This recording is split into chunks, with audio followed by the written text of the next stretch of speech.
And when we look at the Islamic world, especially from the OIC member states perspective, we have 56 member states which owns around the $15.4 trillion of GDP, which is almost 15% of the total world GDP. On the other hand, when we look at the population of the OIC member states, we see that the total population is around 1.35 billion, which is around 23% of the total world population. So when we compare this, we see that there is an important under potential level of the GDP. And on the other hand, from the Islamic perspective, Islam brings us the values, norms, and rules, and this also determines and obligates our daily life. And therefore, Islamic trade, Islamic finance, and we are calling it in OIC as the halal standardization, halal market, is both an important obligatory for Muslims. On the other hand, it's a very important potential for Muslims that can be regulated and systemized by the Muslims themselves. And when we look at the halal industry, we see that the halal industry has reached $3.6 trillion revenue yearly, and half of them is the finance. So this session is clearly designed for discussing the development of the Islamic industry and how to sustain and how to create a sustainable developing environment in the Muslim countries level. First of all, I'd like to give the floor to Mr. Alaaddin Husni, Chief Representative of Arab Potash, Kuala Lumpur Representative Office. Yes, please, floor is yours, sir. Thank you very much. Assalamu alaikum wa rahmatullahi wa barakatuh. Thank you very much for having me here. My voice is clear? Thank you. Actually,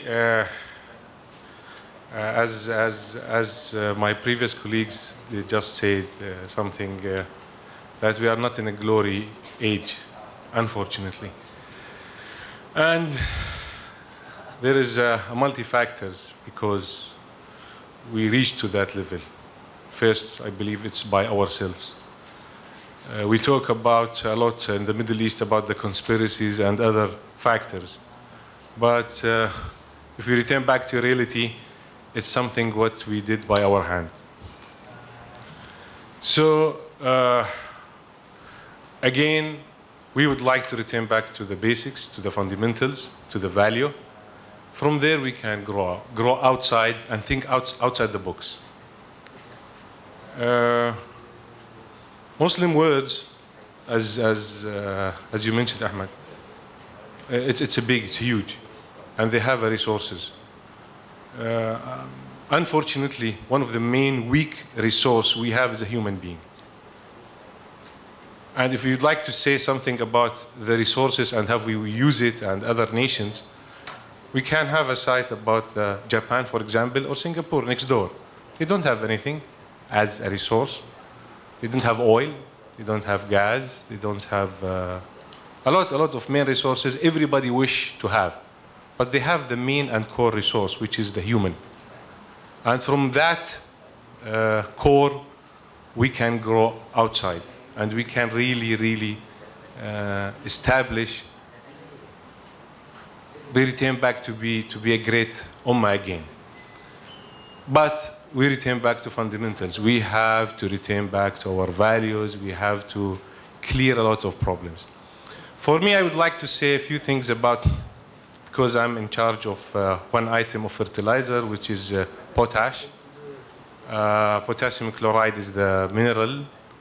It's one of the elements for any type of fertilizer. Fertilizers in general, it's 3 types. It's N for nitrogen, P for phosphate, K for potash. And the Islamic world, frankly speaking, they have this resource. Or all resources, I mean.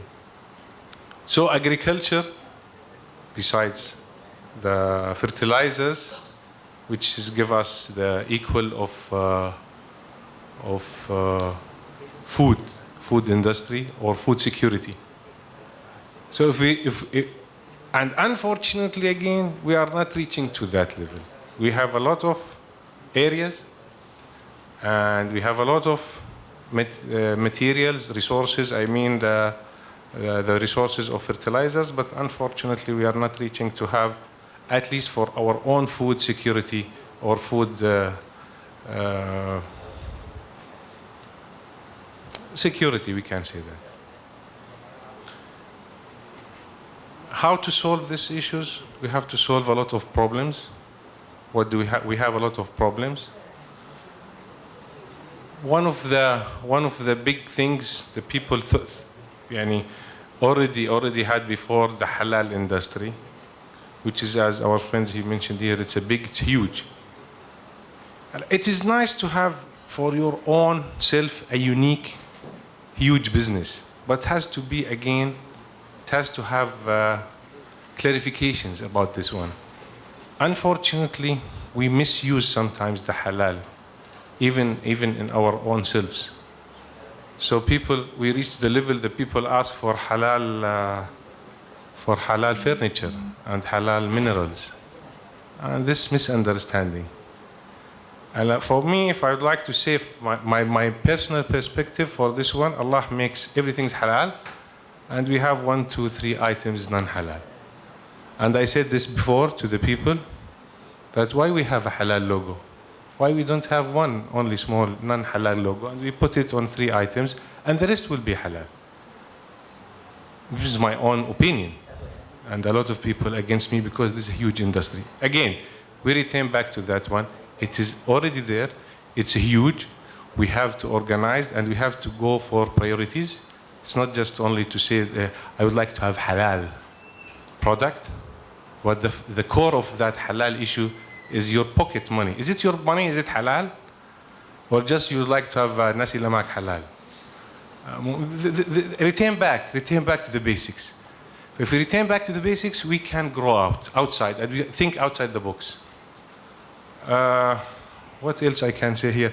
This is my personal view, frankly speaking. I don't have, if we'd like to go more in details, I believe my time is almost out, or we can continue. I believe that's enough for me. I will leave the floor for my colleagues here. Thank you very much. Thank you very much, Mr. Husnu, that you highlight the importance of allocating our human resources effectively and prioritizing our necessities. Now I want to give the floor to Dr. Mohammed Habibu Ali. Yes, please, sir. Bismillah ar-Rahman ar-Rahim. Assalamu alaikum wa rahmatullahi ta'ala wa barakatuh. Of course, my real name is not what has been mentioned by the chairperson. I'm just replacing someone else. So my name is Muhammad Al-Tahir Misawi, but due to some unexpected circumstances, the original speaker could not make it, so I have been tasked to sit in this uneasy seat. The topic seems to be general, and therefore I am going also to talk general, because I did not prepare a specific thing to suit the theme of the session. However, I have been learning a lot since this morning, listening to the different panelists and the questions and comments and answers, and I've been able to make some kind of a general view. And let me just start by some facts or anecdotes, if you may call them. In the 70s, the Algerian president of that time, Houari Boumediene, was thinking big. And one of the projects on which he tried to embark on was to establish a factory to produce tracks for agricultural purposes. And he provided the funds, they established the factory, They brought in experts, engineers, etc., and they started production. And in addition to Algeria as one of the largest countries in Africa, his market was African countries, at least neighboring African countries, Arab countries who were forming the Arab League. But unfortunately, that factory had to be closed after a short time, because none of the countries around wanted to buy his products. Not because they decided on their own not to, but because they were told not to buy.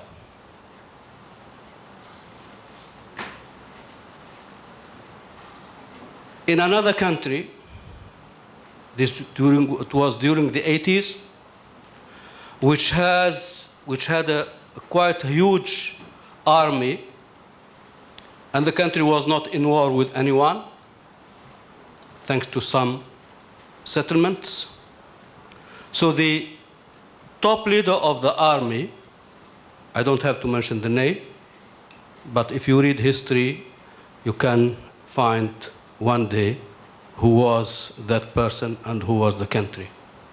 So he wanted to make use of the huge means under his control as the chief of the army to direct the power that he had financially as well as in terms of technical means to green the desert, to make the desert a greenery, to produce agriculture, to satisfy the needs of the country. After a while, his president was told to kick him out because they wanted that country to remain under the control of some great powers. In the 90s, and I have to mention the country, Sudan was trying to make use of its natural resources, and especially in terms of making use of its oil reserves. During the time of Numeri, when Chevron was the main player in oil exploration in Sudan. So when a new regime came in, Chevron just closed shops, and even they took the maps with them. They didn't give information, okay, here are the things, because they wanted these things to remain under the ground. So the country had to struggle, even getting the material to build the pipelines from the oil reserves to Port Sudan on the Red Sea. They have to smuggle them through Ugandan borders and other neighboring African countries. Let me go back further. In the 30s, late 20s and early 30s of the 20th century, a group of traditional scholars, ulama, they wanted to produce the one-time honored institution of Islamic education that has been there for centuries, the Zaytuna Mosque, the Zaytuna University, to make it modern, to modernize it, to include modern disciplines under the same. So the students of that institution should not just be reproducing what classical institutions and education had been producing, but they wanted to kind of mixage, a kind of combination between the traditional inherited disciplines with modern disciplines. And they were not actually going too much. They just wanted to include a little bit, like mathematics, geography, political science, and some humanities. But they were not allowed to do that, both by the colonizers, at that time the French, and their inheritors, who lately when they become rulers of the country, they just closed down that institution. From these different facts, from different periods of history, from different countries, I want to state something. There is a veto. There is a veto that Muslim countries, they should not grow and develop with a different vision. If they want to adopt a different system of values, to have a different vision, they will be vetoed. But if they want to just accept the version that is there, how to develop, how to grow, but that growth which will be allowed to them should not make them independent. They have to still to play within an arena where the borders are set forth to them. And more recently, I have never been a sympathizer with Saddam Hussein. He was a dictator. He did so many brutal things against his people. But what about the scholars, the scientists, who were being either killed or kidnapped? Hundreds of Iraqi scholars were killed after the American invasion. And many were kidnapped to be used somewhere else. So I'm not talking about a conspiracy theory, but I am talking about facts that are. So there is a veto, whether announced or not announced, but it is working, and it has different manifestations. And I cannot see a reason why a coup would be staged against a democratically elected government in 2016. I'm alluding to Turkey. Erdogan and his party did not come through a coup d'etat. They did not come with a brutal force but they were elected by the people. Why there should be a coup against them? Is that because they were seeing that a project is growing, a different way of doing things, relying on the people, not just getting your legitimacy from outside. So there is a kind of will against any self-grown, self-made, self-generated growth and development. I don't think when we talk about Beit al-Hikmah or whatever, or any kind of our difficulties and problems, we should really lose sight of this factor. It means that we need to have some kind of wisdom of how to deal with this factor. It is a great factor. It is there, and still it's playing out. It is being played out in different forms in different countries. I can go on mentioning cases and cases different from different countries, just to say that, yeah, there is a world system domineering will that tries to control everyone and everything. And when homegrown development with a different vision, with a different identity is being practiced here or there, many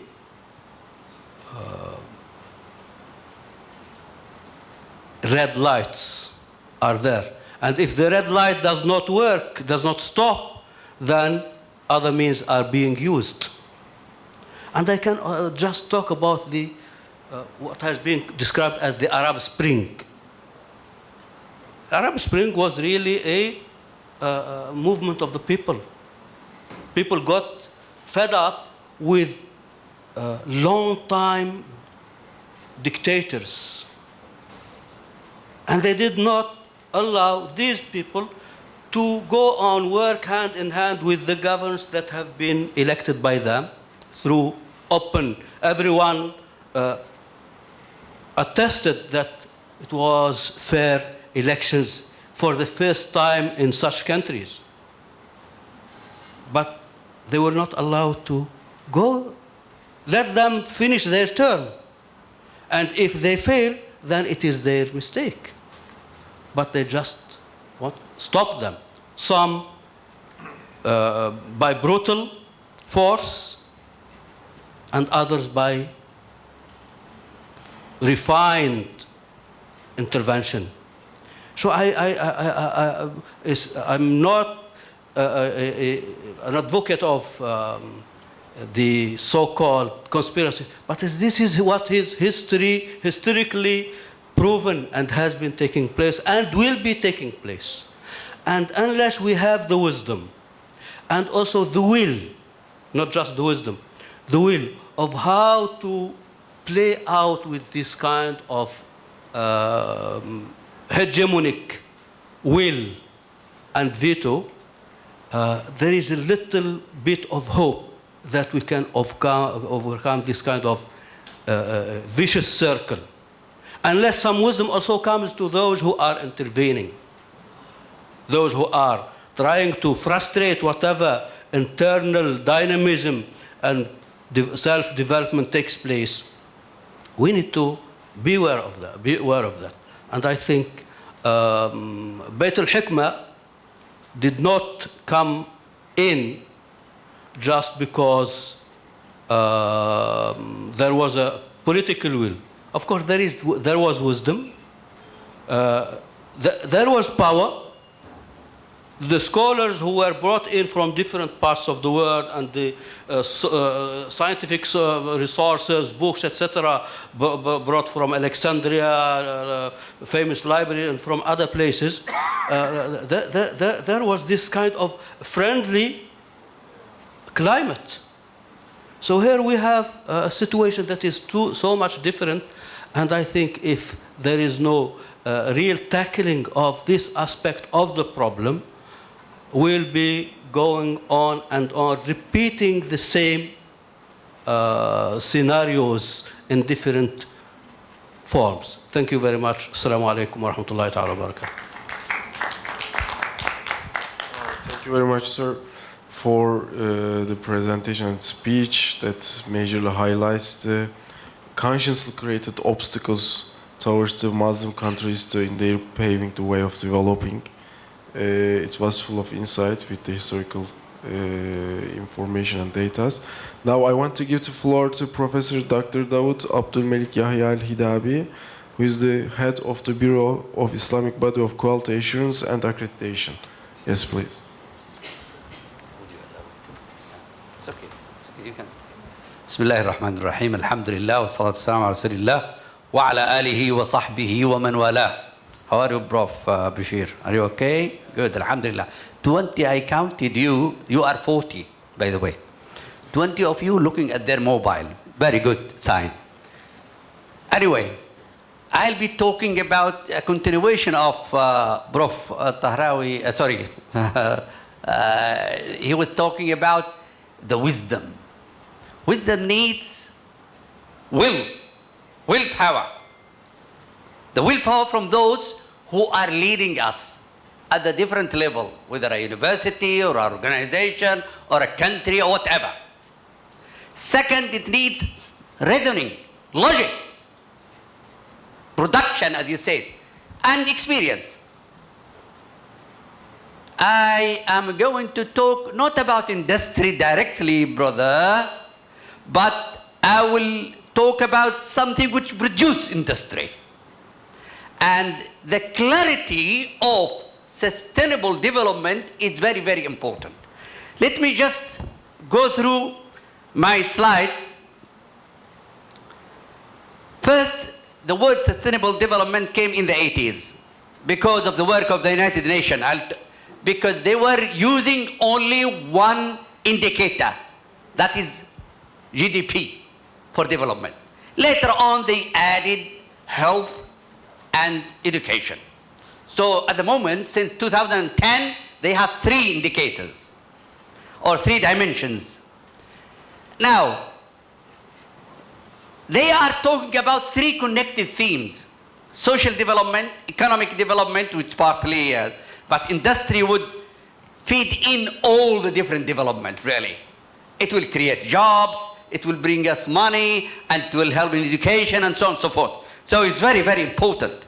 But who will really move and make the decision regarding such kind of industry is something else.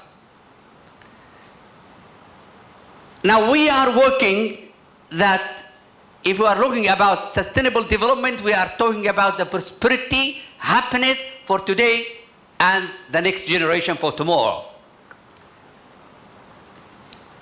But let us talk about this industry in the world today. What they produce to us, what kind of development they prove to us.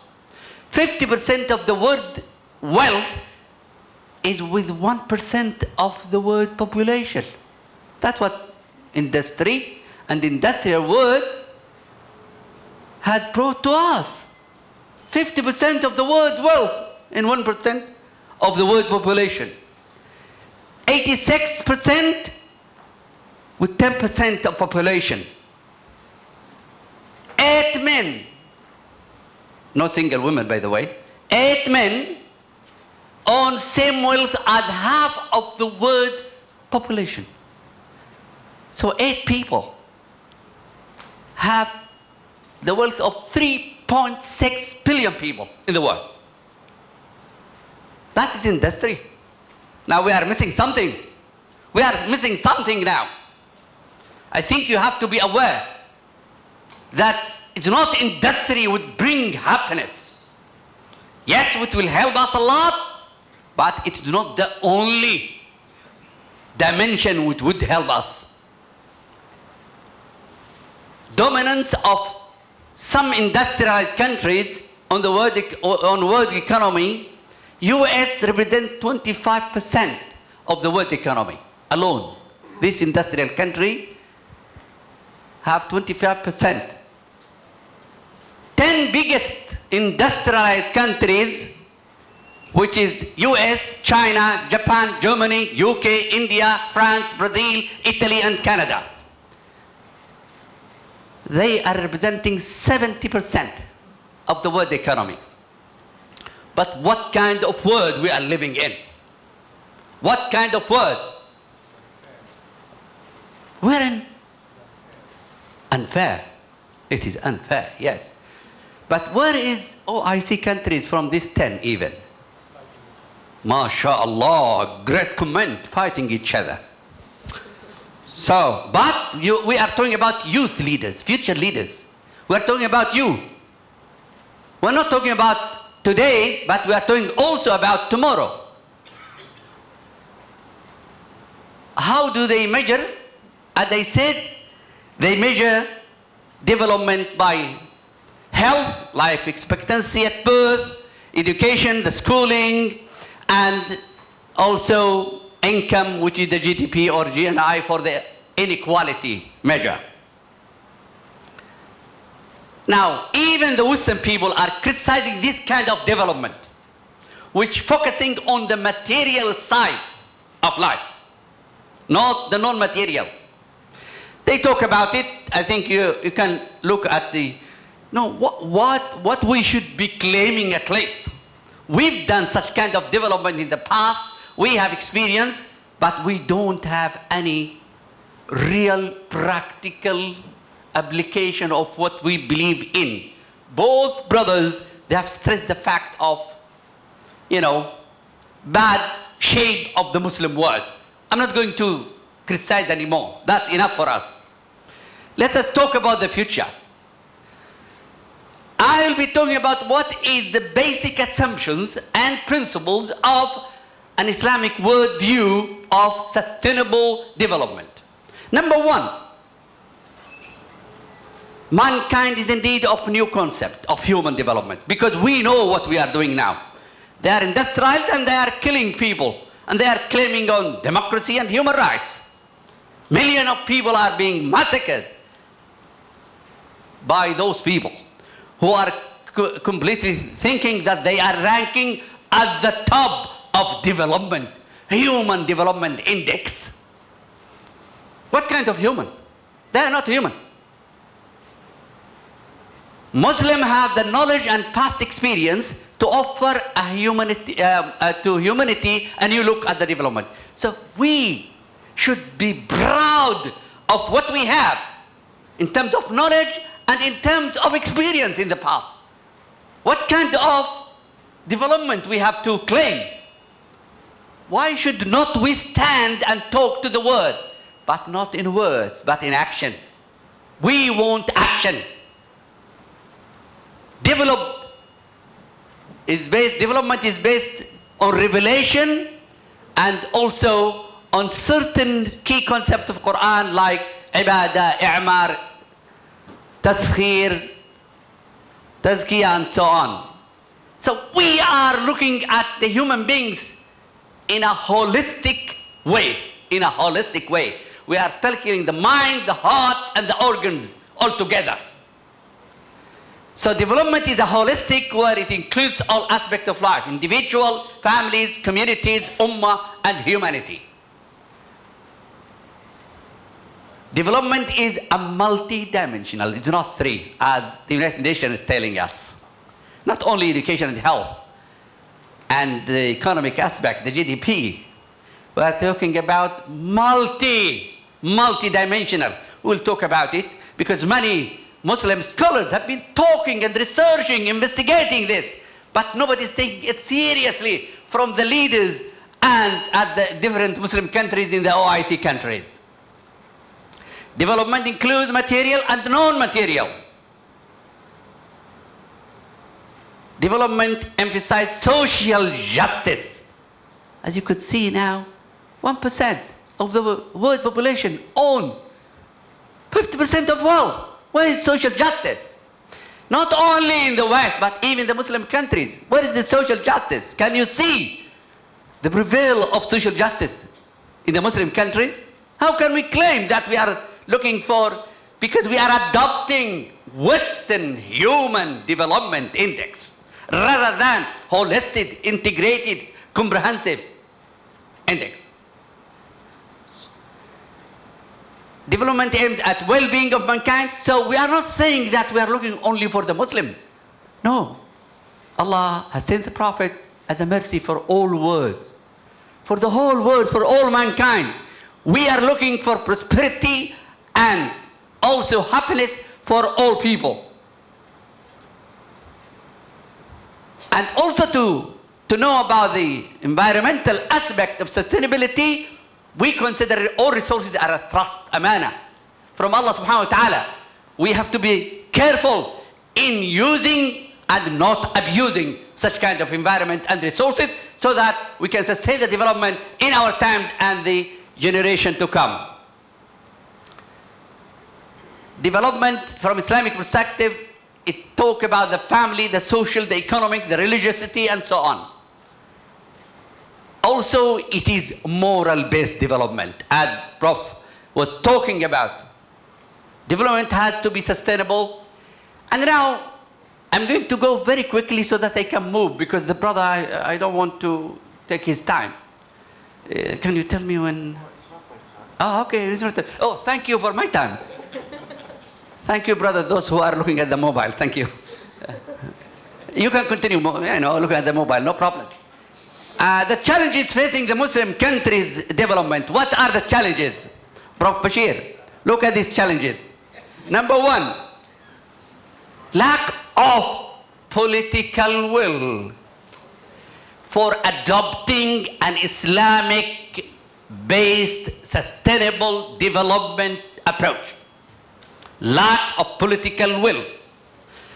Because they are using such kind of index and Western philosophies, methodologies, concept for development. Lack of effective legal, regulatory and enabling framework. Because if you can see now, it's very difficult to invest in the Muslim countries because of corruption and manipulation and so on and so forth. How can we establish industry and other things? I'm not talking about Turkey, by the way. Okay? Lack of good governance. Lack of good governance. The adoption of Western economic and development concept, theories and methodology. Lack of research, innovation and development. In fact, the research is going down. There is no research as such. If you can see only South Korea, how much they put into the research, and you aggregate all Muslim countries except 2 or 3 countries, I think South Korea will be more. Lack of investment in medium and heavy and high-tech industry. Even the Muslim country, mostly small industry, not high-tech industry.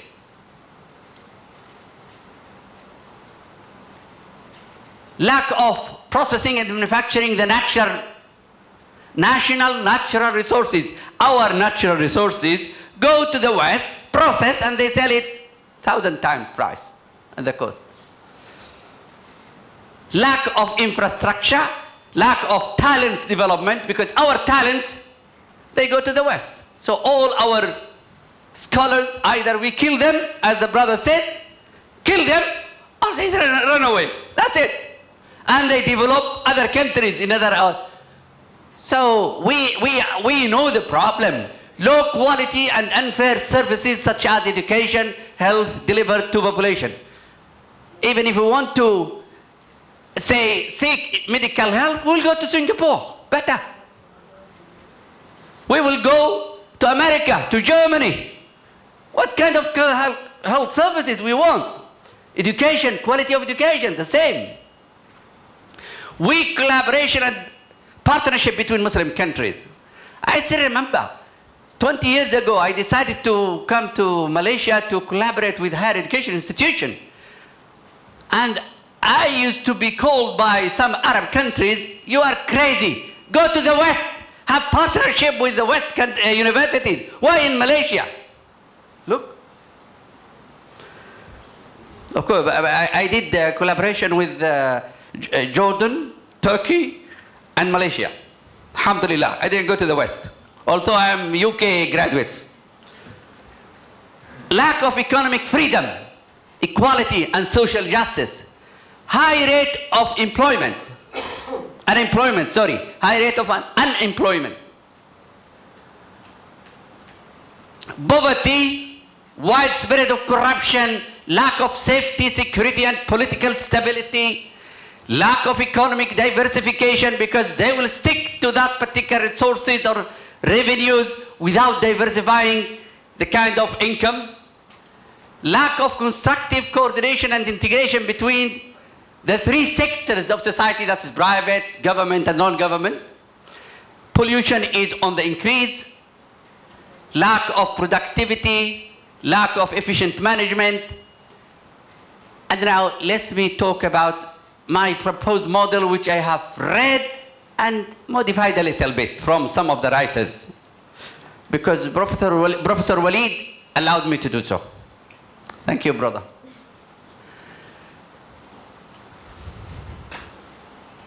The model takes into consideration all assumptions and principles mentioned earlier. It is maqasid based. It is yours area. But it is not his, it's Allah's way. It doesn't matter. Okay? Maqasid way, there are 5 dimensions. So the dimension of sustainable development are 5, brothers. Okay? That's political science as well. I hope that you will adopt this in Turkey. But it needs a lot of development in terms of indicators. Now, these are the indicators for deen protection dimension. Daily observers of Salah in the mosque per 1,000 population. How many people go to the mosque per 1,000 daily? Second, fasting per 1,000. Actual zakat per expected. Who pays the zakat? Corruption rate, criminal rate, and so on. The rest for the professor and the economists, they can continue and elaborate on this. Life protection dimension. Life expectancy, drug abuse, smoking prevalence, CO2 emission, safety and security indicator. Education and protection of the intellect dimension, schooling rate, literacy rate, patents, number of full-time researchers per million inhabitants. Family and society, fertility rate, mortality rate, divorce rate, violence in family rate. Wealth and property protection dimension, economic freedom, poverty rate, Gini ratio, economic growth, manufacturing employment per total employment, research and development expenditure per GDP, percent of population covered by mobile network and by technology, share of high-tech manufacturing. Now, these is a more of holistic, more integrated, more comprehensive. And we have, because life is like this. Life is not economic, it's not material part only. Okay, now development model in action. That's what we want, Prof. It's not just that, that's a model. But we want somebody in the world to adopt it. Muslims today are required to come up with concrete, practical example of development model to show to the world that they can offer better, effective model of sustainable development. We want an example in the world to show us and to the world that Muslim can do it. They can have sustainable development, a holistic one, fairer, with social justice and with human touch and flavor, Prof. Bashir. Future Muslim leaders are the hope for mankind. You are the hope, not only for the Muslim, for mankind, for humanity. Maqasid and virtues-based model of sustainable development is the only way ahead. A call is proclaimed at IIUM Forum for Bright Future of Muslim Countries Development has to be led. Last point, so that Prof. Bashir will be happy to leave the whole. Success factors of development. That's what we need from the Muslim states, OIC countries. So please take it to OIC.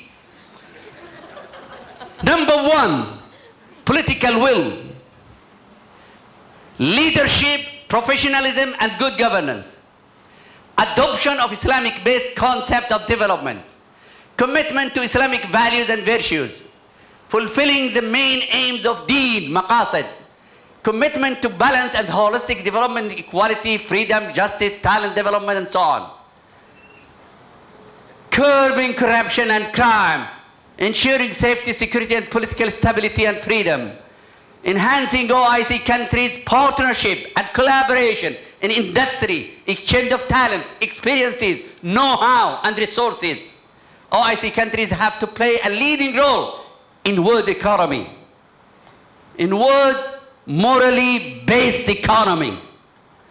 Commitment to Islamic values and virtues. Emphasis on research and development, innovation and industrialization. Commitment to long-term planning and preventive strategies instead of crisis management. Always they are looking for crisis, my daughter. They don't have good strategic planning and implementation. Yes, they have nice plans, but we want proof. Implementation, effective implementation of strategic plan where we can see and touch and feel in our life. Put Ummah first instead of personal gains. The ultimate goal of Ummah is to achieve well-being, happiness and success in this life and in the life to come, Akhirah. Commitment to akhlaq-based development. Thank you for your active listening. Thank you very much, Professor, for this presentation, which shows the contradiction between the development of this age and the real Islamic development. Again, I would like to thank you for all of our panelists for their contributions. If you have any questions, you can address to our panelists. Yes, please. Assalamu alaikum. Thank you very much for the speech. Just want to ask some question that perhaps two. Basically, the thing that we touched so far is on conceptual development, like how it should be and how it should not be. But we are talking something which is very complex in the sense that it is a structural reformation that we need in Muslim countries. And this is not as simply as how do you say this? Replacing something, because once the structure is replaced, all of a sudden it's going to fall. Because people are not ready to abandon the ship unless there's another ship. Does it make sense? Okay, so how do we actually really contextualize phase-by-phase manner in approaching this? Like most of the things that you presented so far is a principle, which I really appreciated, because those are principles which has been abandoned these days. However, unless we know how to contextualize, I think structural reformation will be a chicken and egg problem, because we do not know whether the egg's going to come first, or the chicken come first, or the egg come first. So we don't know where to start with, usually.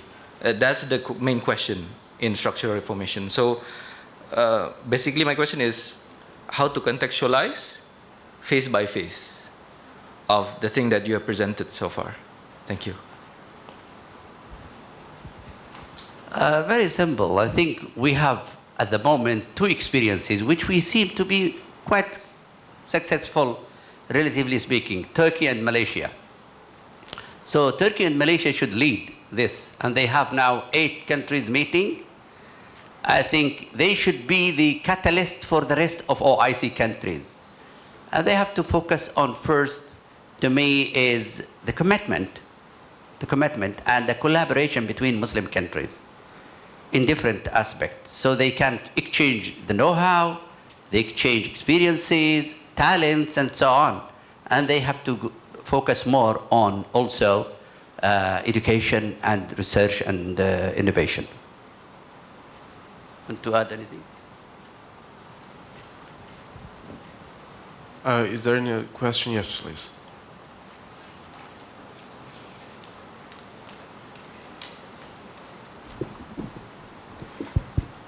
Alright, Bismillahirrahmanirrahim. Assalamualaikum warahmatullahi wabarakatuh.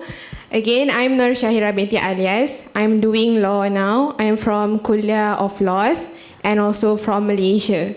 So my question is regarding to restriction of the female gender involving in the workforce or economic sector. So as we all know that the Western countries, especially United States of America and also the another European countries, they are contending that the Muslim countries, because they make a restrictions towards the female gender to involve and participate in the labor workforce and whatsoever. So they say that the reduction and the declination of the GDP of the majority of the Islamic countries like Afghanistan, Iraq and Syria are being declined because of that, the restriction of the female. So my question would be, is it OIC members would be bring up this issue to like the conference or forum discussing about this issue. And then my second question is about the possibilities of the Muslim countries of the Islamic industry to produce their own technological development. As we all know that Malaysia itself, frankly speaking, is very dependent towards China and also the United States of America in terms of the technological progression. So my question is it possible to say that Islamic industry can drastically make an improvement in terms of the economy? Because I think it's very impossible for Muslim people to produce their own technological development. All right, that's all. Thank you. Where is the will, there is a way. The resources are there. The talents are there. The money is there. What is missing? I don't know. I think the commitment. The willingness and the commitment we need. But there are some industry in the Muslim country which shows that it is possible. Now you can see in Turkey now, they are trying to be more dependent on themselves, to be independent of themselves. So they don't want to borrow or to buy from others unless it is very difficult. So the same thing could be applied anywhere else. So we need willpower. That's number one. Resources are there. Talent are there. Money are there. But OIC, I don't know. This is a brother can talk. OIC consists of the member states, and each member state has different attitude and perception about the question you ask. But just 2 weeks ago in Istanbul, OIC has organized an important event, OIC Women Entrepreneurship Forum. And this project is just dedicated to train and develop the women entrepreneurship. So there are some member states in OIC who are trying to foster and increase the role of the women in the business sector and aware of this situation. And other than that, we are ICYFTC, an affiliated institution, the OIC. We are offering youth entrepreneurship programs, training programs, without any gender discrimination, and actually there is a positive discrimination because frankly we are seeing the status and we see that women need some positive discrimination to decrease the gap in the current status. And I believe that at some point we will reach our targeted levels. And I want to add a point that first thing about the presentation that took place in previous one, we should trust each other and we should trust ourselves. And the current difference between the technology developers and ours is not a gap that we cannot finish.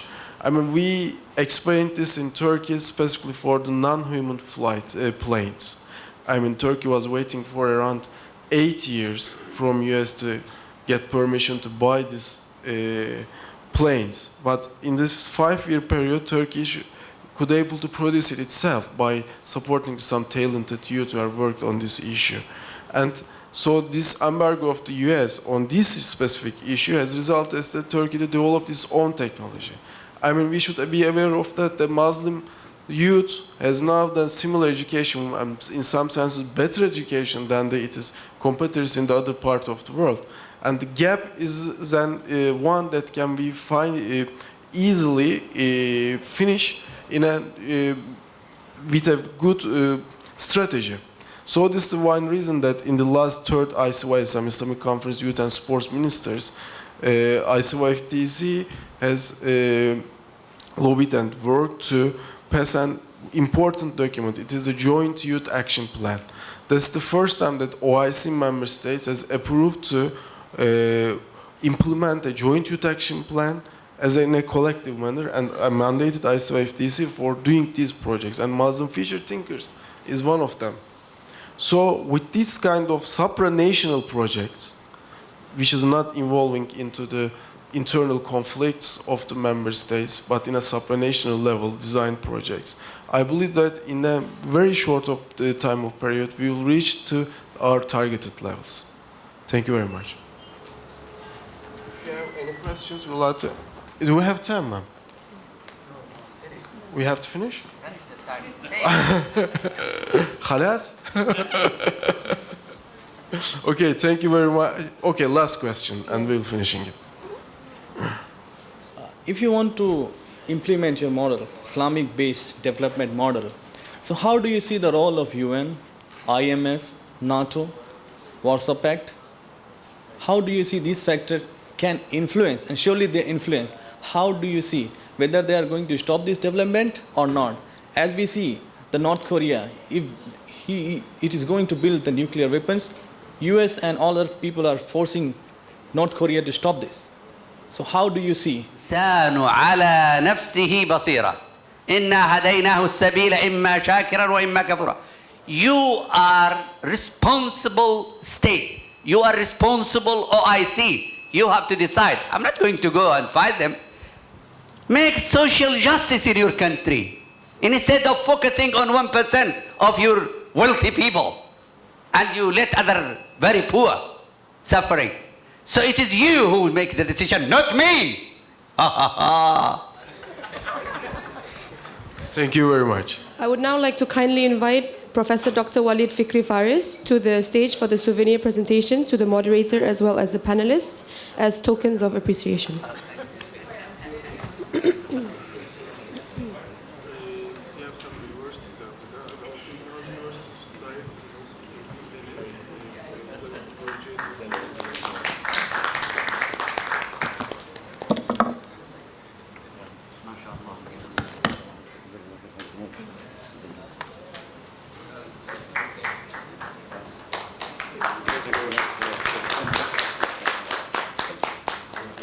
With that, ladies and gentlemen, we have come to the very end of our event today. On behalf of the organizers, we would like to give our utmost gratitude to the VIPs as well as the audience, whatever that's left of it, for your great participation today. We genuinely hope today's event has benefited everyone in one way or another. And having said that, I conclude today's event. Assalamu alaikum wa rahmatullahi wa barakatuh.